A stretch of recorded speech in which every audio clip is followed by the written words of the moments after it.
Hello, my name's Felicity. I earned my wings, then my sister shredded them, the night before my very first flight, and she didn't do it quietly.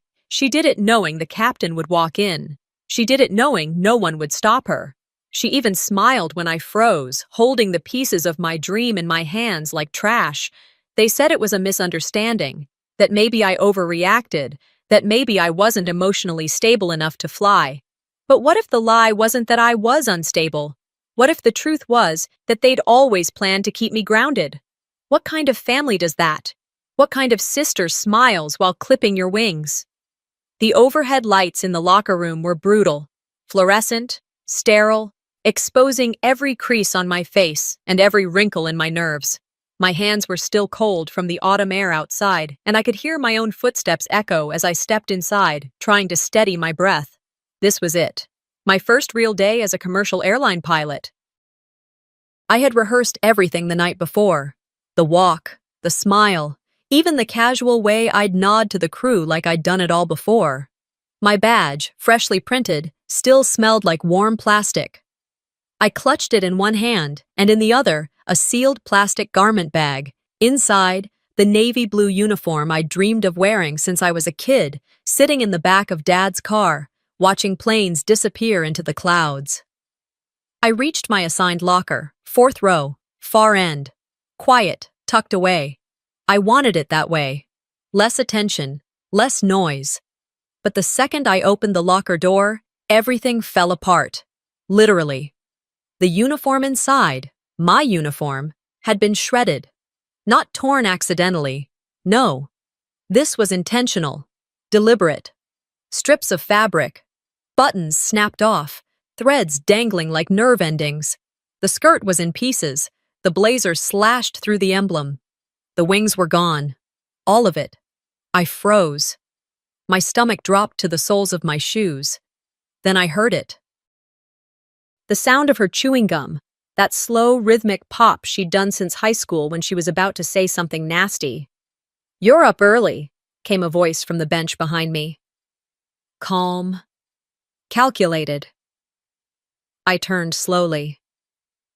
And there she was. Isolde. My sister. Her dark hair was tied back in that too-tight bun that made her look like she never blinked. She was leaning against the wall like she'd been waiting for this moment. For me. Her phone in hand, legs crossed, like it was just another Tuesday.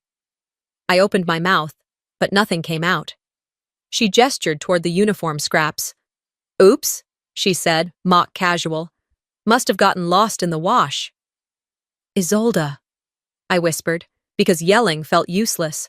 "Why would you—" "You're not flying today, Felicity," she interrupted, her tone flat. "You're not flying above me. Not today. Not ever, if I can help it." My fingers clutched the edge of the locker door. I could barely breathe, and I hated myself for letting her see how shaken I was. She stood, stepped closer. I didn't flinch, but my heart was hammering. She looked me up and down, her lips curling. "You think this place is ready for you? For your emotional breakdowns and little panic attacks? I've been holding this place together for 6 years, and now you waltz in with your straight-A certificates and your fresh-pressed dreams?"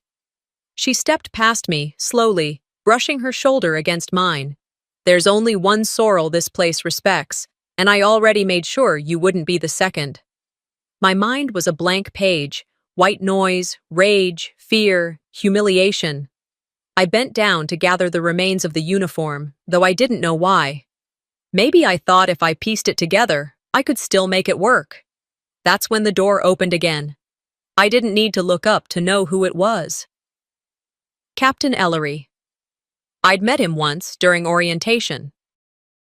He'd been short, almost brusque, but his reputation was ironclad. Former Navy, no nonsense, and my direct captain for today's flight. He stepped in, halted, saw the fabric in my hands, saw my sister standing smugly, and saw the absolute panic plastered all over my face. He said nothing, not one word. His gaze landed on Isolde, then flicked to me. His jaw moved like he was grinding something down. Then, without even blinking, he muttered, "Briefing in 30 minutes," and turned on his heel. The door clicked behind him, and with it, any sense of support I'd hoped for. I dropped onto the bench, numb. I wanted to scream, to throw something, but instead, I just sat there, clutching the shredded blazer like it was a life vest. This was my first day, my dream job, and the only person who could have had my back had just walked away. My badge had fallen at my feet. I reached for it, my hand trembling. As I picked it up, the screen lit up. A notification blinked. Flight crew reassignment. You've been moved to ground support. Please report to HR. My mouth went dry. That was it. No explanation, no warning. Just gone. I stared at the screen, willing it to change, to tell me this was a mistake, a technical glitch, anything. But nothing changed, and neither did the sinking feeling in my chest. Was that my only chance? I whispered, not to anyone, just to the air, the flickering lights, the walls that had already heard too much. I stood up slowly, legs weak beneath me. The pieces of my uniform were still on the floor. I didn't pick them up. I just left. The badge was still in my hand when the notification lit up. Not a call, not even a message from a human being, just a sterile, automated prompt blinking back at me like a closed door. Your role has been reassigned. I didn't move at first. My mind tried to rationalize it. Technical glitch? Maybe HR moved things around. But even before I opened the crew app on my tablet, my gut had already started bracing for the blow. Effective immediately. Reassignment to ground operations support. That was the exact line. No greeting. No explanation. Just a plain, faceless sentence that carried more weight than anything my sister could have screamed. I stood there in the locker room for a while. The pieces of my shredded uniform were still on the floor behind me. The air felt thicker than it had 5 minutes ago.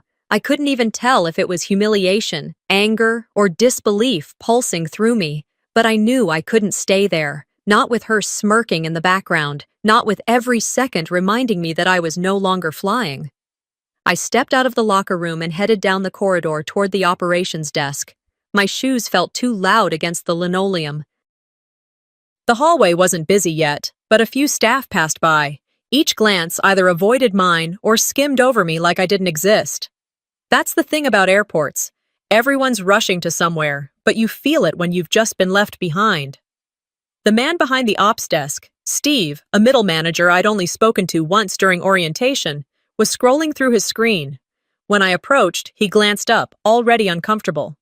I got a reassignment notice, I said, trying to keep my voice level. Steve shifted, then looked back at the monitor. Right, yeah, you've been marked as emotionally unfit to fly. HR will follow up with you today. Emotionally unfit? I repeated, not even bothering to hide the disbelief. Based on what? He didn't look at me. He didn't even pretend to check the file. You'd have to take that up with HR. I'm just showing you what I was told. You know this is going on my permanent file, right? My voice was quieter now, but sharper. That's the kind of flag that ends careers. He finally met my eyes. I'm not the one who made that call.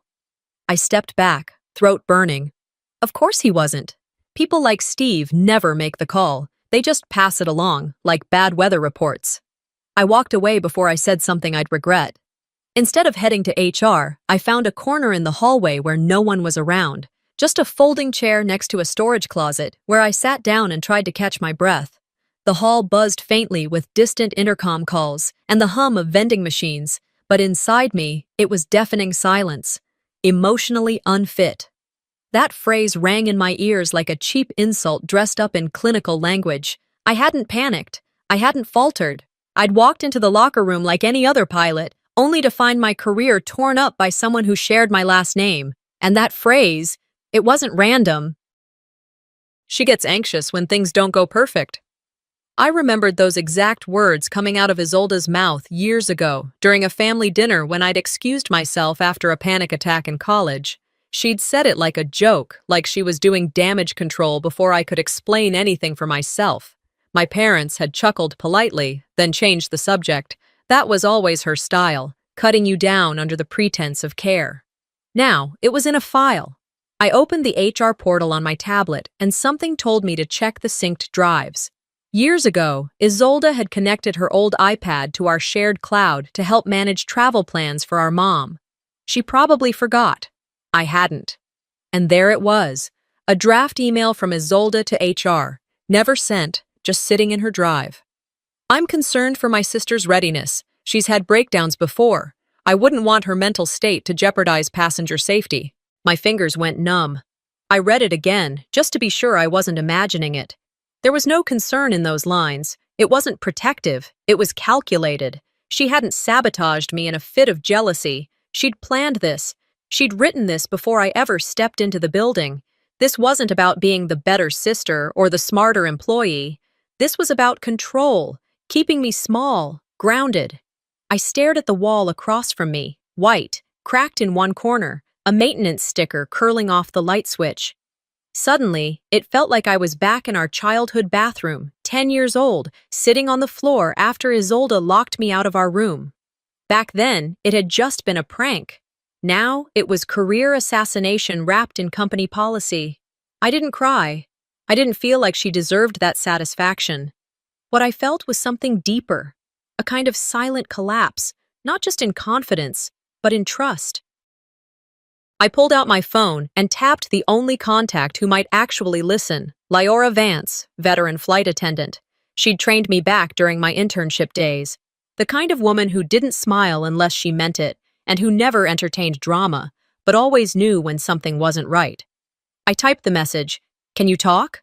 My thumb hovered over the send button for a second, then I tapped it. No punctuation, no explanation, just 3 words. Because somehow, I knew, she'd already heard the rumors, and maybe, just maybe, she knew something more. The rain had softened to a mist, hanging in the air just enough to blur the outline of the planes on the runway. I stood outside the terminal, my coat barely shielding me from the damp chill settling in my collar. My thumb hovered over the phone screen. The message had been sent. "Can you talk?" And now I waited. No response yet. Each second felt heavy, suspended between what I knew and what I wasn't ready to admit out loud. Through the window beside me, I watched a departure board flip slowly. Flight numbers came and went, except mine. My name wasn't on any of those rosters anymore. I didn't belong to any gate, any team, any sky. I was erased. The ache settled in deeper as my eyes followed a plane taxiing to the runway. I'd dreamt of this moment for years, but it wasn't supposed to look like this. Not standing in the rain, not watching others live the version of life I'd worked for, while I stayed grounded, pun intended. Waiting didn't help, so I walked. Past the security doors, through the staff exit, toward the quieter backlot near the crew parking area. The city was still waking up. Everything was gray, sky, asphalt, even the morning radio chatter echoing from an open maintenance truck window. The world didn't stop just because my heart had come. A familiar smell passed by. Wet concrete and old pine needles. It reminded me of home. Of that one night 2 weeks ago, just before all this spiraled. I'd come home for dinner. A celebration, Mom had called it, even though I knew better. The flashback didn't need permission, it just came. The dining room had been set perfectly, like always. Isolde's favorite casserole. That strange wine Dad used to like, though it always tasted like metal to me. Mom lit candles, even though we weren't expecting company. Everything felt rehearsed, like a play I'd walked into too late to change the script. Isolde had shown up late, but swept in like she owned the room. Hugged Mom like she hadn't seen her in years, even though they lived in the same house. She didn't even glance at me before dropping her keys on the table and sliding into the head chair, Dad's old spot. Conversation flowed. About her department's new safety protocol, the young recruits she had to manage, the email she got from upper management, just praising her consistency. And me? I was barely a blip. My name came up once, when Mom mentioned I had finished simulator training. "Oh yeah," Isolde said between bites, not looking up. "I helped her prep for that. She panicked before the first flight sim, remember? But she's getting there." Getting there, like I was some charity case. Like the hours I poured into every checklist, every code, every pre-flight analysis were hers to reference. I remember pushing food around on my plate, forcing a smile. No one asked how I was feeling. No one asked about my schedule. I might as well have been the cousin they invited out of pity. Even then, I knew. This wasn't new. It had always been like this. Isolde was the benchmark, the star, the trusted one. I was the resilient sister, the one who bounced back, not the one who led. Even when I earned something, it got reframed, twisted into a narrative where Isolde had played some guiding role. Her success was individual, mine, always somehow collective, always thanks to. The rain picked up again, snapping me out of it. I reached for my phone to check the time, and that's when I saw the email alert. Document accessed, scholarship archive folder. My pulse quickened. Years ago, I'd set up a trigger on my email to notify me if anyone opened that folder. A folder that contained all my early applications, scholarships, internships, letters of recommendation. It was buried deep in my cloud drive, long forgotten. I clicked through, and there it was, a file labeled Flight Ed Scholar 2009 PDF. I opened it. It was a grant acceptance letter from a National Aviation Association. Addressed to me, Felicity Sorrell. Full tuition coverage for advanced flight school, pending verification of identity and acceptance. The timestamp was from over a decade ago, but the download history showed it had been accessed and rerouted. The original email had been forwarded to Isolde's inbox. On the same day, I received a generic rejection notice. I closed my eyes, jaw locked. She didn't just take the spotlight, she stole the engine. She had accepted that scholarship in my name. Used it to transfer her own certification to commercial, then told everyone she'd done it on her own, and I'd believed I just hadn't been good enough. I let out a slow breath, steadying my thoughts. The pieces were lining up now. This wasn't just sibling rivalry, this was systemic erasure. I sat down on the curb, near the crew lot, my jacket soaking through. My legs ached, but I didn't care. I needed to feel the cold, needed to anchor myself. I've been climbing out of holes she's dug since I was 17, I muttered. I thought about the extra classes I worked overtime to afford, the part-time jobs I picked up while studying, the way I'd bite my tongue every time someone praised my resilience without realizing it came from crawling through sabotage.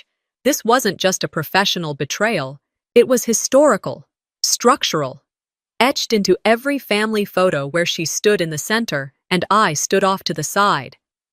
But now, I wasn't backing away. I wasn't the backup plan. I was the version of me she feared would outgrow her. My phone buzzed again. A new message. Meet me in the hangar lot. I have something you need to hear. Lyora. I made my way to the hangar lot slowly, hands deep in my coat pockets, every step measured. The lot sat behind the maintenance bay, just far enough from the main terminal to feel like its own world. Quiet, industrial, overlooked. The air was cooler now, the kind of chill that settled into your sleeves and made you aware of how tired your body really was. Lyora was already there. She leaned against her car, arms crossed, her stance firm but familiar. The light from the single overhead fixture bathed her in a tired orange glow. It flickered once, just once, then stayed steady, as if it too understood that tonight wasn't the time for theatrics. I approached, and she didn't say hello. She just looked at me. The way someone does when they've already decided to be on your side, whether or not you're ready to fight. You look like hell, she said simply. I huffed out something between a laugh and an exhale. You should see the other guy.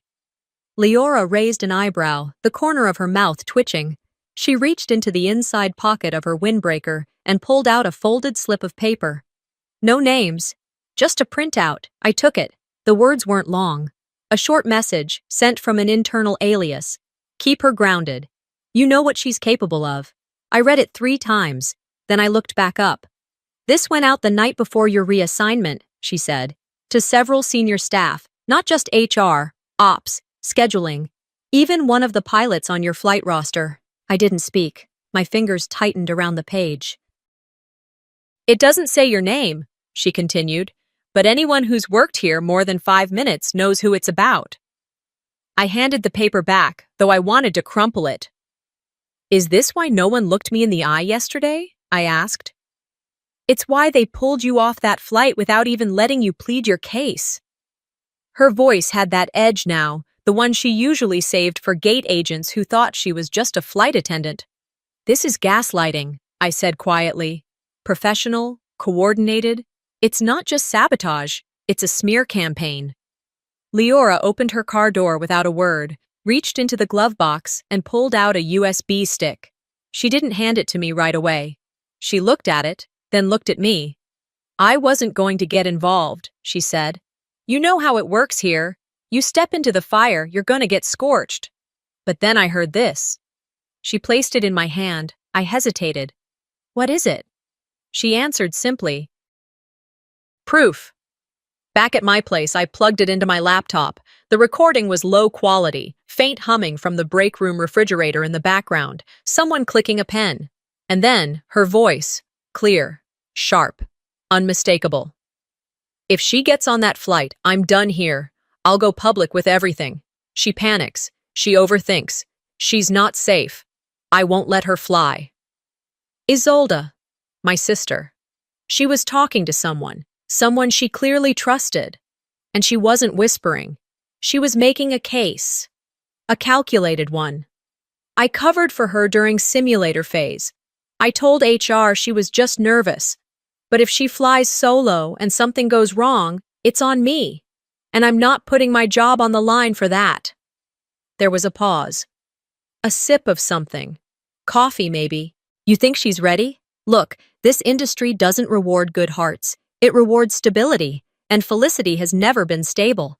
I clicked pause. My hands were stone. That was all I needed to hear. And yet I sat there, staring at the screen, breath shallow, chest aching, like I'd run 10 flights of stairs. It wasn't just unkind.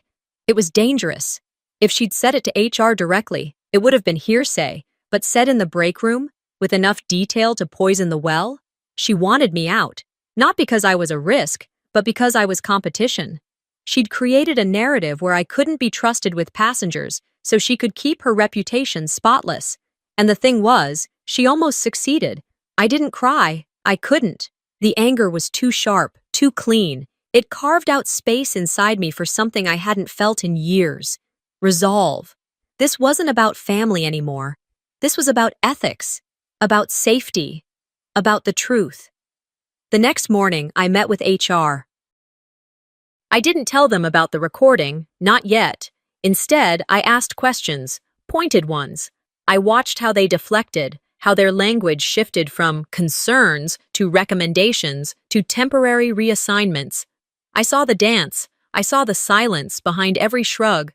That night, I called Leora. I'm not going public, I said. A pause. Okay, she said slowly. Then what? I'm going internal, I told her. Internal ethics, flight board, union rep, quietly, professionally. I'll take this to every channel that requires a signature and a receipt. Leora exhaled through the line, a low breath of approval. That's the kind of quiet that makes noise. I'm not out to destroy her, I added, but I'm not letting her destroy me either. There was another pause. Then her voice softened. You sound like a damn pilot. I didn't respond, but my fingers touched the edge of the USB again, still plugged into my laptop. The next day, I submitted the recording, the anonymous message, and a full written statement to the Internal Review Committee, names, dates, documentation. Nothing emotional, just the facts. It felt clinical, cold, but also right. That evening, I sat at my kitchen table, nursing a cup of black coffee that had long since gone cold. My phone buzzed. One unread message. Meeting request. Internal Review Committee, 8:00 a.m. tomorrow. I barely slept.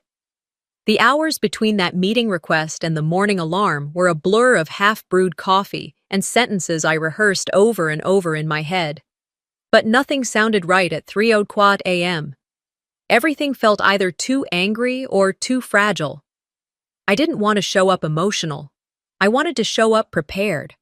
By the time the sun cracked through the blinds, I'd already showered, dressed, and slipped into a uniform that wasn't mine.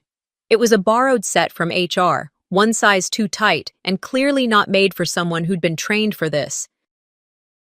Still, it had my name tag clipped over the breast pocket, and that alone gave me just enough grounding. Walking through SeaTac that morning felt different. There was something quieter than usual in the air. Maybe it was just my perception, Or maybe it was the fact that everyone seemed to know what I didn't, that I'd been dragged through a storm nobody warned me about. I reached the committee room 10 minutes early. HR sat on one side, legal had a seat on the other. Across from them was the union representative and a senior captain I didn't recognize, probably brought in for neutrality. The table in front of me felt too wide, too polished, and far too impersonal for what I was about to unfold. Ms. Sorrell, the committee lead began, without even glancing up. We're here to clarify recent reassignments and to discuss concerns raised regarding your fitness to fly. I nodded once. I'm aware. One of the HR reps adjusted her glasses. Please understand, this is not disciplinary. We're simply addressing feedback that suggests potential instability under high-pressure scenarios. That word again. Instability. I didn't react to it this time. Instead, I pulled the folder from my bag, placed it on the table, and slid it forward. I'm aware of the phrasing used. I've seen the messages, heard the recordings. But more than that, I've lived under the weight of that narrative for most of my adult life. They exchanged looks. I continued. That's a collection of evidence. Preferential assignment records from last year. Recommendations that were supposedly written by me but matched my sister's phrasing exactly. And an anonymous HR complaint filed 3 months ago, detailing nepotism and manipulation within the ops team. I watched as one of the committee members flipped through the first few pages, her eyes narrowing slightly. My voice didn't tremble. I was past that point. This didn't start last week. It didn't begin with one rumor or one mistake. This is part of a larger pattern, one I've stayed silent about for too long, but silence, apparently, is interpreted as weakness in this place. I let that hang in the air. For years, I've been the one who adapted, who deferred, who never made noise. I'm not doing that anymore. The room was still. Not cold, not aggressive, just still. For the first time since this started, I felt like they were actually hearing me. The meeting adjourned without fanfare. No applause, no verdict, just nods, a promise to follow up, and a quiet ushering out of the room. But I didn't feel defeated walking out. I felt like I had finally shoved the door open, just wide enough for the truth to slip through. Later that afternoon, I was scheduled to attend a crew orientation meeting, mandatory for all flight staff returning from reassignment. I didn't expect Isolde to be there. But when I walked into the room, she was seated near the back, legs crossed, arms folded, wearing a look of calm control, like she'd just stepped out of a magazine cover on how to command a room without speaking. I didn't acknowledge her. I found a seat near the front and took out a pen, mostly to have something to hold. The session started normally. Procedures, updates, revised safety protocols. The facilitator, a man I'd met only briefly, was running through the slides with the kind of speed you use when you're trying to finish before lunch. And then, right in the middle of it, Isolde cleared her throat. Just a reminder, she said smoothly, not everyone who wears the uniform is emotionally qualified to fly. Some of us have had to intervene in the past to protect this crew, whether or not that was ever made official. She didn't look at me, but she didn't need to. The room froze. It wasn't what she said. It was how she said it, like she was being noble, like she was the gatekeeper of professionalism. I stood, not in a dramatic way, just slowly, evenly. I turned toward the front of the room and addressed the group, not her. I passed my psychological evaluation, I said. I passed every technical exam, simulator run, and mid-air test under FAA regulation. What I failed at was believing that my own blood wouldn't try to sabotage me out of insecurity. A few heads turned sharply. If anyone here has concerns about my readiness to fly, I continued, you can file a formal complaint. I'll welcome it, but I will not stand here and allow whispered slander to shape the story of my career, not from strangers, and certainly not from someone who should have been proud of me instead of threatened by me. Silence. Then a voice somewhere in the back. She's right. Then another. Yeah, enough of this passive-aggressive crap. The facilitator looked stunned.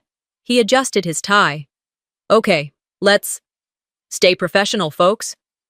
Isolde stood up, clearly preparing to defend herself, but the mood had shifted. She wasn't in control anymore. She knew it. And so did I. The session ended shortly after, and I packed up my things quietly. As I was walking toward the door, Captain Ellery, who had sat silently through the entire exchange, stepped into my path. He looked at me for a long moment, then leaned in slightly. "You just gave them something to remember," he said. "Now give me something to trust." His voice still echoed in my mind as I stood in front of the plane the next morning, soft but deliberate. "Now give me something to trust." That wasn't just a challenge, it was a promise, and I intended to deliver. The chill from the early hours hadn't lifted yet, but I was already sweating beneath my uniform. Not from nerves, at least not entirely, but from the intensity of everything I had fought through to get here. I adjusted my cap, checked my flight roster once more, and made my way across the tarmac toward Gate 17.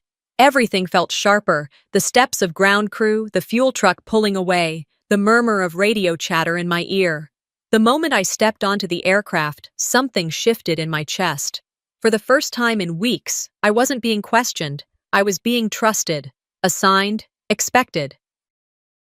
The lead flight attendant offered a quick nod, barely glancing up from her checklist. No forced smiles, no pity in her eyes, just professionalism. It was the kindest gesture I'd received in days. I placed my flight bag behind the co-pilot seat and started my pre-check without needing to remind myself of a single step. Every system, every dial, every checklist line. My body knew what to do, even if my heart still limped a little behind.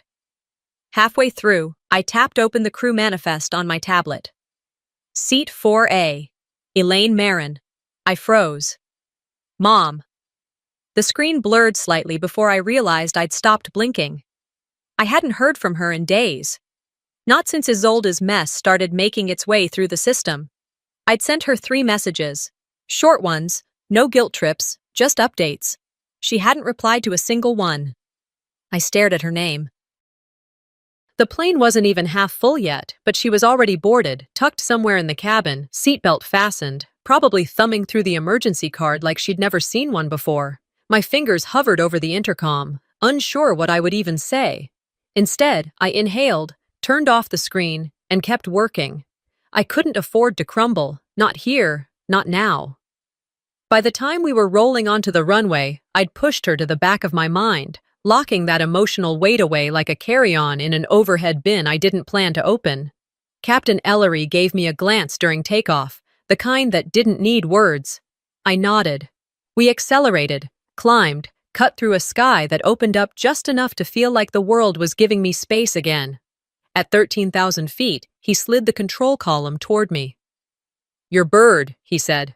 I didn't hesitate. "My bird," I replied. I adjusted pitch, leveled, and guided us through a mild wind shift without flinching. The clouds outside shimmered like broken glass, but my hands were steady. When the turbulence came, I let it pass through the frame without overcorrecting, just rode the rhythm until it settled. And it did, because I could fly.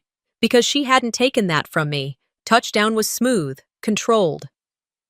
The moment the wheels kissed the runway, I felt something unspoken settle deep inside me. Closure, maybe. Or just something like it. Once the cabin cleared and the last of the passengers filtered into the terminal, I stayed in the cockpit a moment longer, wiping down the controls, letting the hum of the engines winding down lull me into silence. That's when I heard soft footsteps. I turned slightly. There she was. My mother stood just outside the flight deck, her purse clutched in front of her like it was armor. Her eyes were glassy, but she wasn't crying. "You didn't just land a plane today," she said, her voice low, careful. "You landed yourself." I opened my mouth, but she raised a hand gently. I was wrong to doubt that, wrong to believe. Everything I heard. That's all she said, and it was enough. I nodded once, not because I forgave her entirely, not yet, but because I saw something in her face that told me she was trying, and trying mattered. I gathered my bag and stepped off the plane. In the hallway near the crew lounge, I was pulling out my badge when I saw Leora waiting near the lockers. She wasn't dressed for a flight. Civilian clothes, denim jacket, low bun. Her hands were in her pockets. "I figured you'd still be up here," she said. "Didn't expect to see you," I replied. She handed me a file. "Another one came in," she said. "From someone in scheduling, An audio file. I raised my eyebrows but didn't speak. She was bragging about it, Leora continued. Told someone over coffee that she had HR in her pocket. Said no one would touch her because she's a sorrel and no one's going to believe Felicity over me. I didn't flinch. I didn't need to. They're starting to come forward, Leora added, quietly. But it's beginning.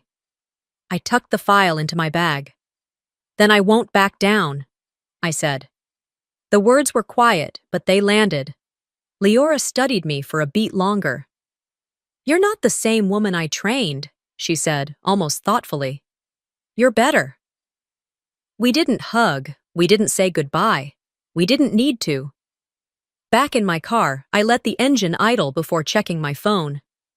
A new notification blinked at the top of the screen. Internal Review Summary. Findings delivered tomorrow, 10:00 a.m. The moment I saw that calendar notification, everything inside me slowed down. Not in fear, but in a kind of focused anticipation. I didn't need a reminder for the meeting. That time was already carved into my bones. I spent the evening organizing my papers one last time. I laid everything out on the kitchen table, photocopies of internal memos, screenshots of text chains, the printout of that anonymous message, and Leora's recording now officially notarized and included as an exhibit in my submission to the ethics board. I wasn't jittery like before. I didn't rehearse what to say in front of the mirror. I didn't call Leora for reassurance. I didn't need to. My case wasn't built on emotions or personal vendettas. It was built on facts, dates, patterns. The truth, plain and simple. I slept for 5 solid hours, which might not sound like much, but it was more than I'd had in weeks. And when I woke up, the sky outside was pink and gray. Seattle's odd little way of saying, today might go either way. I brewed 1 cup of black coffee and drank it slowly while the house stayed quiet. Then I got dressed. Same uniform, clean pressed, not borrowed this time, mine. I pinned the wings over my left pocket and stared at myself for just long enough to see that I was standing straighter now. Shoulders back, chin up, no shaking hands. When I arrived at the building, there were already reporters outside. Not many. Just 2 small crews and a freelance photographer hanging around the sidewalk, pretending not to be waiting. But I knew what they were there for. Word spreads fast when someone in uniform accuses someone higher up of corruption. I didn't stop. I didn't smile. I didn't wave. I walked straight through the revolving doors, past reception, and up the stairs instead of waiting for the elevator. My legs needed to move. My heart needed the rhythm. The review room was colder than the others I'd been in. 4 people sat across the table, 2 from HR, 1 from the Aviation Ethics Board, and 1 external legal observer. Everyone had a folder. The stack in front of them was thicker than the one I'd submitted. Mrs. Sorrel, the lead reviewer said, nodding. Thank you for coming. We've reviewed your documentation and cross-referenced it with internal communications and personnel files. He didn't ask if I had anything more to say. He didn't ask for opening remarks. This wasn't a hearing. This was a decision. We've determined, he continued, that Ms. Isolde Marin has engaged in willful manipulation of reporting structures, undue influence over internal staffing assignments, and reputational sabotage through unofficial channels. I didn't blink. She knowingly interfered with flight team selection processes and submitted verbally and in writing false information regarding your psychological fitness to fly. No dramatics, no legalese, just the facts, 1 sentence at a time. I kept my eyes forward. I didn't smile. But my shoulders, God, they finally dropped an inch. Not in defeat, in relief. The lead HR representative took over. As of today, Ms. Marin is suspended from her position for 6 months, without pay. She will be required to complete a mandatory psychological and leadership conduct assessment. Additionally, she must submit a written acknowledgement of her actions to both the HR department and the flight union. A pause. If she attempts to contact you or breach the no-contact order, she will be permanently blacklisted from any flight or supervisory role within the region. That was it. The room stayed quiet for a beat, and then they dismissed me. I walked out the same way I walked in, straight-backed. Quiet, composed. The moment I stepped outside, the flashes started. Felicity, do you have a comment? Is this about retaliation? Did your sister know you were recording her? I didn't say a word. I kept walking, past the microphones, past the headlines I could already see forming. Pilot files formal ethics complaint against sister. Internal aviation shakeup. Family feud at 30,000 feet. Let them write what they wanted. I didn't need their words. I had mine. Back in my car, I closed the door and finally exhaled. The sound surprised me, longer and deeper than I expected. I rested my head against the steering wheel just for a second. I hadn't realized how heavy everything had been until someone else took part of the weight off. Later that night, I was folding laundry when my phone rang. I didn't recognize the number, but something told me to answer anyway. Felicity? My mother. I sat down on the edge of my bed, holding the phone a little tighter than I meant to.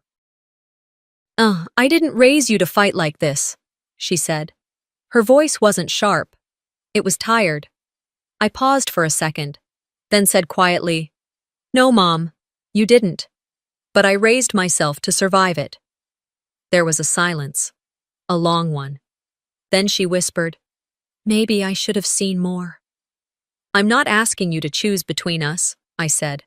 I'm asking you to stop pretending we're the same. Another silence. And then she ended the call without a goodbye. And somehow, I didn't feel guilty. I stood, turned off the light, and let the room stay dark for a moment. That's when my phone lit up again. One new message from the airline's media team. Subject: Feature nomination. Captain Ellery. Text: Captain Ellery has nominated you for a pilot spotlight piece on leadership under adversity. Would you be willing to share your story? I read the text twice, not because I didn't understand it the first time, but because something in me still couldn't believe it was real. A feature story, public. On record, they wanted me to speak, not as a cautionary tale, not buried in some internal policy update, but as a symbol of resilience, a pilot who had been grounded and got back up. I stared at the message, thumbs still, until the screen dimmed and went dark. I didn't answer right away. Instead, I took a walk. The sun was just starting to fade behind the hangars, casting that soft golden wash over the tarmac. I circled the perimeter once, my steps slow, my thoughts racing. I wasn't scared of talking. God knows I'd been forced to speak up in rooms where my voice barely counted. But going public? That was different. It wasn't just about me anymore. It was about what my story represented. About how many people, especially women, had been quietly shoved aside in this field, told they were too emotional, too green, too sensitive for the cockpit. And here I was, still standing, still flying. When I got back to the terminal, I responded with a simple word. Yes. The next morning, I sat in a small media room tucked behind the airline's HR office. It wasn't glamorous. Plain white walls, 2 softbox lights, a single camera set on a tripod. They had a makeup artist on standby, but I politely declined. I didn't want them to dress me up. I didn't want to look like a PR version of myself. I was there to tell the truth, not perform it. The interviewer, a woman in her mid-40s with steady eyes and a warm presence, smiled at me. Thank you for doing this, she said. I nodded. Thank you for asking. We settled into our seats, and after a quick mic check, the camera rolled. She didn't ease in with pleasantries. She went straight for it. What made you stay after everything? I let the silence hang for a second. I wasn't in a rush. Then I said, Because flying is mine. It always was. And no one, not even family, gets to take that from me. She leaned forward. Was there a moment you thought about quitting? I smiled faintly. Every minute for a while, when your uniform's cut to pieces, when your name's dragged through committee meetings, and the people you love most question your stability, it gets tempting to believe them. A pause. But I didn't stop flying because someone cut my wings. I built new ones, stronger, quieter, mine. She didn't say anything, just nodded, the kind of nod that means something landed. Later that week, Captain Ellery's retirement ceremony was announced. An email was sent across the company, formal invitation, dress code, reception to follow. I wasn't sure I'd be asked to speak, but the day before the event, an assistant from the office stopped by my crew locker. "He requested you," she said. "He wants you to say something. You were his last co-pilot." The evening of the ceremony, the hangar was transformed. Rows of folding chairs, banners with years of service printed across fabric, and a podium set up in front of a backdrop that read, "Thank you, Captain Ellery." There were pilots, technicians, trainees, regional execs, all gathered in quiet appreciation of a man who'd flown longer than some of them had been alive. I stood near the back, not planning to speak first. But when they called me up, the room hushed. I walked slowly to the mic, my heels clicking softly across the concrete floor. And there, in the third row, sat my mother. I hadn't invited her. I didn't even know she'd come. But she was there, hands clasped in her lap, watching. I turned to the mic and exhaled. "They said my file would be closed," I began. "That I wouldn't fly again. That one bad moment meant I wasn't fit to hold the controls." I paused. "But the sky isn't a door you can lock. It's a decision you make to rise, every day. Not because it's easy, but because it's yours." No applause yet, just stillness. And Captain Ellery. He reminded me that you don't have to be loud to lead. Sometimes the quietest moments are where character shows up. And for that, I'm grateful. Then the clapping started. Not wild, not loud, but steady, solid. Even my mother stood. Afterward, I stepped outside for air. The night had settled deep, stars faint behind the clouds, the air cool on my face. Ellery joined me, hands in his pockets, the same relaxed posture he carried in every cockpit. "You did good," he said. I nodded. "Thank you. For everything." He looked at me, eyes softer than I'd seen them before. "It wasn't your uniform that made you a pilot," he said. "It was how you landed when you had nothing on." That line stayed with me long after he walked away. I drove home in silence, no radio, just headlights and reflection. When I reached the front door, there was an envelope waiting, no return address, just my name in handwriting I hadn't seen in months. I brought it inside, peeled it open slowly. A single note. "To Felicity. I don't expect forgiveness, but I needed you to know I remember everything. Isolde." I didn't open the letter right away. I held it in my hands, letting my fingers trace the handwriting that somehow still felt familiar, even after all the distance we'd placed between us. There was no return address, no embellishments, just my name, just her words inside. I knew that before I ever unfolded the paper. The house was quiet. It always was on my days off. No ringing phones, no cockpit alerts, no static voices calling out cross-check complete. Just the sound of the wind shifting through the neighborhood trees and the creak of my porch chair as I sat down, envelope in hand. I finally tore it open with a steady hand and unfolded the note. "You earned what I tried to steal, and I'm sorry it took me this long to admit it." That was it. No long-winded apologies, no excuses, no begging, just acknowledgement. I read it twice, maybe 3 times. I didn't cry. But my chest did something. Tightened, maybe. Not in pain, but in a kind of release. Like something that had been locked up for too long had finally breathed. The autumn wind picked up, bringing with it the familiar scent of wet cedar and the coming rain. Seattle rarely gives you sun when you need it, but it always gives you time to think. I sat there a while longer before going inside, placing the letter, not in the trash, not in a drawer, but in the back of my journal.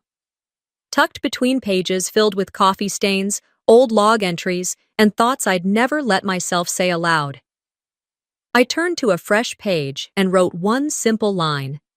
"I may never get the sister I deserved, but I became the woman she feared I'd become. And that's enough." I closed the book, placed it back on the shelf, and moved on with my day. Later that afternoon, I stood in front of my bedroom mirror, zipping up my uniform. It was clean, crisp. The navy blue fabric lay smooth across my shoulders, the sleeves resting neatly at my wrists. But it wasn't the uniform that gave me pause. It was the badge, not the plastic ID clipped to my chest, but the small silver wings above it. a symbol. To others, it was just regulation, part of the uniform, like the shoes or the stripes on my sleeve. But to me, it was the one thing no one had been able to take, not even when they tried to rip it from me piece by piece. Those wings weren't handed to me out of pity or legacy. I had earned them. Through resistance, through grief, through every moment I stood alone when I should have been defended. I touched the badge lightly, just a brush of my fingers across the metal, and then turned to grab my travel case. The drive to the airport was uneventful. Overcast skies, light drizzle, a perfect Seattle cliché. But the kind that made you appreciate every clear landing you ever got. Inside the terminal, everything looked the same as always. Clean floors, voices bouncing off high ceilings, the scent of airport coffee too weak to wake anyone. I waved at the gate agents I knew, nodded to a few maintenance techs, and made my way toward the crew check-in. My next assignment was a Tokyo-Seattle international return, a long haul, complex coordination. But I was ready. At the gate, I reviewed the passenger manifest, the weight distribution charts, and the weather patterns for both departure and arrival, all routine, all standard. Then came the knock on the cockpit door. I turned, expecting the captain, but instead it was the new junior pilot assigned to ride second seat for this leg. He looked young, not by age necessarily, but by posture, nervous, eyes scanning everything like he wasn't sure he belonged in the space he'd been assigned.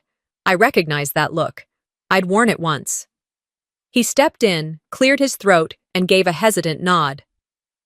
"I'm Michael. First international assignment," he said.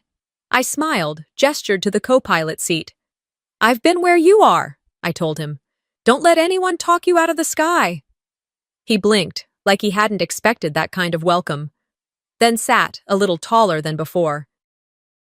As we prepared for takeoff, I went through the checklists with him, double-checking systems, correcting one minor input with a quiet correction instead of public humiliation.